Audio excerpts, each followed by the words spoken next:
साथियों नमस्कार, कैसे हैं आप सब लोग। साथियों, मेंस राइट के लिए एक बड़ी जीत है कि चाइल्ड कस्टडी मैटर्स में जो कन्फ्लिक्ट्स थे अभी तक के, उनको ना केवल रिजॉल्व किया गया है, अपितु एडवोकेट्स का जुरिडिक्शन क्या होगा इन मैटर्स के अंदर, और अगर उनको एक्ट करना है एज अ मीडिएटर तो उसके लिए एलिजिबिलिटी क्या होगी, जिसको लेकर कई गाइडलाइंस जो है अब आ चुकी हैं।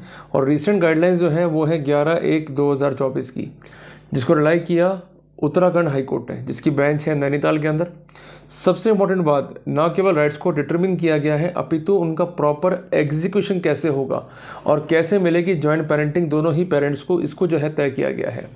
साथियों, हम सब जानते हैं कि बच्चा ना तो माँ का है और ना ही पिता का है। बच्चा जो है राष्ट्र की संपत्ति है, बट बच्चे का जब तक प्रॉपर विकास नहीं होगा, प्रॉपर वेलफेयर नहीं होगा, प्रॉपर अपब्रिंगिंग नहीं होगा, तब तक हम गार्जियनशिप एंड वॉट्स एक्ट का जो बेसिक इंटेंट है उसको फुलफिल ही नहीं कर सकते। अनेकों ही जजमेंट्स आपने पढ़े होंगे जहाँ पर कोर्ट ने ये ऑब्जर्व किया है कि रिफ्ट्स हैं, पर इसके बावजूद भी हमें वेलफेयर और बच्चे का अपब्रिंगिंग जो है देखना है। और रिसेंटली मेंस राइट के पक्ष में से कई फैसले आए जहां पर कोर्ट ने कस्टडी जो है बच्चे की पिता को दे दी।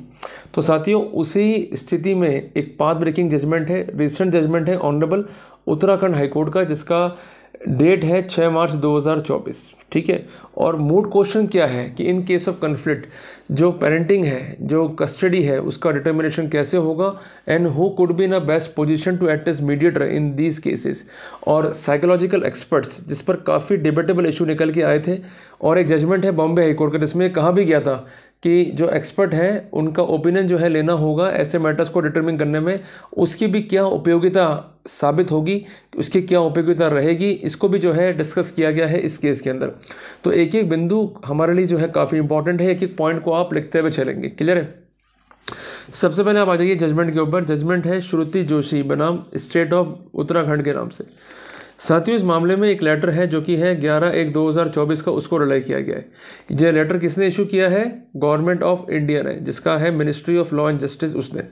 और इस लेटर को फॉरवर्ड भी किया गया है to all the law secretaries and all the registrar general of the concern high courts, जिसमें जो प्रपोजल है डॉक्टर वीना माधव का, जो कि प्रिंसिपल है किसी लॉ कॉलेज की, और उस स्नैरियो में जो प्रपोजल था जो कि हैंड ओवर किया गया to the learned advocate general which pertains to the qualification of counselor and adjustment in the counseling process within the framework of family courts, इसको जो है डिस्कस किया गया था एट लेंथ। साथियों, इस मामले के अंदर जो लेटर था उसमें प्रपोजल था for the amendment of effective counselling process, appointment of marriage counsellors and qualification for appointment of marriage counsellor. साथियों, ये प्रपोज्ड अमेंडमेंट है, it does not lay down any criteria for appointment of any lawyer as a counsellor. So in future कोई भी lawyer जो है appoint नहीं होगा as a counsellor to assist the matter of mediation. तो कई बार mediation में देखा होगा आपने कि एडवोकेट आ जाते हैं और ये काउंसलिंग प्रोसीडिंग में पार्टिसिपेट करते हैं। अब इस नोटिफिकेशन के जरिए उनकी सहभागिता, उनका पार्टिसिपेशन पूर्ण रूप से हट गया है। साथियों, इसके अलावा जो ये रिपोर्ट है उसमें रिकमेंड भी है कि court should have the power to obtain an independent psychological evolution of the child. तो कुल मिला के जो एक्सपर्ट वाली बात थी उसको भी जो है कोर्ट को ऑब्टेन करना पड़ेगा, ताकि प्रॉपर उसका एवोल्यूशन क्या हम ज्ञात कर सकें और ताकि वेरियस इशू जो है हम डिसाइड कर सकें। और कोर्ट यहाँ पर प्रोफेशनल असिस्टेंट जो है कंसर्न मीडिएटर की ले सकता है, but neither the court nor the mediator may be qualified to understand the child psychology. तो चाइल्ड साइकोलॉजी के लिए ना तो कोर्ट कंपिटेंट है और ना ही मीडिएटर कंपिटेंट होगा, बट जो एक्ट कर रहे हैं एज अ मीडिएटर ताकि बच्चे की वो साइकोलॉजी को समझ सके, वो होंगे professional expert, means medico legal expert.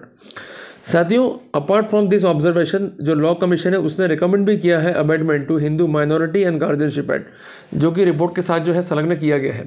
साथियों, इन द प्रेजेंट केस, जो प्रेजेंट केस है, as per information given to this court, जो इन्फॉर्मेशन इस कोर्ट को दी गई है कि in the High Court of Punjab and Haryana, the Union of India has submitted the report that consent of all the state except state of Bihar has been obtained। और ये consent जो है सब रिसीव हो चुकी है 9/12/22 तक। Clear हो गया। तो कुल मिला के इस एजेंडा पे काम सब स्टेट करना चाहते हैं और स्टेट ऑफ बिहार की इस पर अभी तक कंसेंट नहीं मिली है। इनका कहना है कि since the procedure for amendment in pending Hindu minority and guardianship act is a lengthy procedure A direction is being given that all the recommendation made by the commission while annexation number 1 should be mandatory to be followed by the family code. तो जब तक amendments नहीं होता है Hindu minority and guardianship act में, तब तक जो प्रपोज गाइडलाइंस है उनको फॉलो करना होगा, जो कि इशूड है इन कॉन्सिक्वेंस ऑफ लेटर जो कि है 11/1/2024 का, जो कंसेंट है with government of India means with ministry of law and justice. यहाँ पर लिखा कि it should be followed for appointment of counsellor who are child psychologist and general counsellor so that the report should be scientific, और उनकी report के basis पर proper evidence file पर आती है तो उसके आधार पर हम कस्टडी केसेस को जो है बेटर तरीके से तय कर सकें। साथियों, कोर्ट ने यह ऑब्जर्व किया है कि in past while dealing with the disputes of parent कि जो चाइल्ड की इमोशनल नीड है, जो प्रॉपर इमोशनल ग्रोथ है, उसको एग्जामिन ही नहीं करते हैं। सिर्फ एक तरफा होकर जो है कोर्ट का अप्रोच ये रहता है कि फैसला कर दो, बट ये चीज़ें जो है गलत हैं। साथियों, सबसे इंपॉर्टेंट बात है कि this court is of view that at this stage this direction is necessary to be given that child custody has to be shared by both the parent as well as by the grandparents so that emotional growth is not hampered, कि बच्चे को जो है share करना जरूरी है माँ बाप के साथ में और विद द ग्रैंड पेरेंट्स, ताकि बच्चे का इमोशनल ग्रोथ जो है वो कहीं नहीं रुके। Child has to bear many pressure when he grown up, बच्चा जब ग्रो होता है तो कई प्रेशर उस पर होते हैं, कई बार बच्चे उसको टॉन्ट भी करते हैं। The individual who have to get married, कि जो इंडिविजुअल जो है जिनकी शादियां होनी है, and their parent should be made aware that when the children get married and they have a child it is mandatory to follow these guidelines, कि जो लोग शादी कर रहे हैं या करने वाले हैं और उनके पेरेंट्स, उन दोनों को ही इस बारे में लिटरेट किया जाए कि जो ये गाइडलाइंस है वो फॉलो करनी होंगी।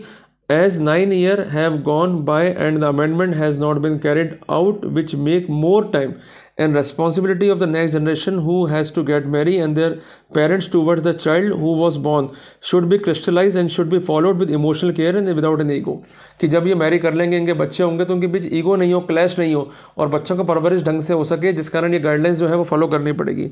The recommendation of amendment propose in Hindu minority and guardianship act and guardianship in bond act as annexation number 2 have laid down in detail the meaning of word joint custody, the procedure to be followed during the mediation and the procedure to be followed for grant of joint custody। तो कुल मिला के दोनों ही कानूनों में procedure जो है आ जाएगा कि जॉइंट कस्टडी कैसे होगी, इसका प्रोसीजर क्या होगा और इसके लिए क्या वर्कआउट जो है करने होंगे। साथियों, they have laid down the parenting plan that should minimise the child exposure to harmful parent conflict. तो कुल मिला के ऐसे गाइडलाइंस उसमें है कि जिससे जो हार्मफुल पेरेंट्स कन्फ्लिक्ट है उसके एक्सपोजर से बच्चे को बचाया जा सके, और इसके अलावा पेरेंट्स को भी इंकरेज किया गया है ताकि वो म्यूचुअली जो है बच्चे की रिस्पॉन्सिबिलिटी को लेकर उनका प्रैक्टिकल इंटरवेंशन क्या होगा, प्रैक्टिकल डिविजन्स क्या होगा, इसको जो है समझ सकें। तो कोर्ट ने कहा कि हम कोई रिट जो है इशू नहीं कर रहे हैं for the amendment, but it is only given direction that these propose amendment should be mandatory followed while dealing with the matrimonial disputes. तो कस्टडी केसेस जो है फैमिली कोर्ट में और उनका मीडिएशन कैसे होगा उसको डिटरमिन करने में ये काफ़ी जो है हेल्पफुल रहेगा।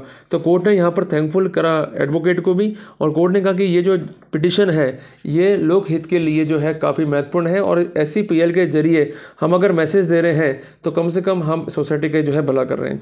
इन the present case is Uttarakhand is hilly state, step have already been taken for effective mediation and counselling can be done through WhatsApp and electronic mode so that the party have not to travel from distant area. तो court ने copy जो है सर्व कर दी जावे और इस आदेश की जो है पालना को सुनिश्चित किया जावे। तो कुल मिला के जजमेंट जो है काफ़ी इंपॉर्टेंट है, क्योंकि 11/1/24 का जजमेंट जो है ये मैंडेट कर रहा है कि कोर्ट को जो है अपॉइंट करना पड़ेगा साइकोलॉजिस्ट। दूसरी बात, जो लोग मैरी करने वाले हैं, जिनके बच्चे होने वाले हैं, या ऐसे कपल्स जो भविष्य में मैरी करेंगे उनको लिटरेट भी करना है ताकि वो इन गाइडलाइंस को जो है समझ सकें। तीसरी इंपॉर्टेंट बात, जब Hindu minority and guardianship and bond act में अमेंडमेंट आएंगे तो उन अमेंडमेंट का पर्पस क्या होगा कि पेरेंटल इश्यूज जो हैं वो कम से कम हो, ताकि बच्चे का जो है exposure towards a harmful conflict जो है बिल्कुल ना हो, और बच्चे का वेलफेयर और बच्चे का जो अपब्रिंगिंग है हम उसको अश्योर कर सकें। तो ये जजमेंट जो है फिलहाल हमारे लिए उपयोगी इस तरह से है कि जब भी हम कोर्ट में जा रहे हैं तो इस जजमेंट की लाइट में हमें एक अर्जी जो है दाखिल करनी है कि हमें साइकोलॉजिकल एक्सपर्ट चाहिए।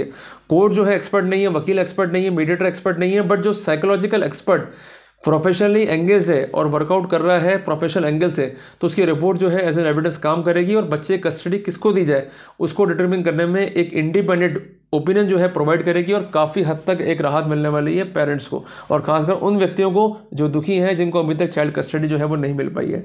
तो साथियों, जल्दी मिलते हैं एक नए टॉपिक के साथ। टिल देन, जय हिंद, जय भारत।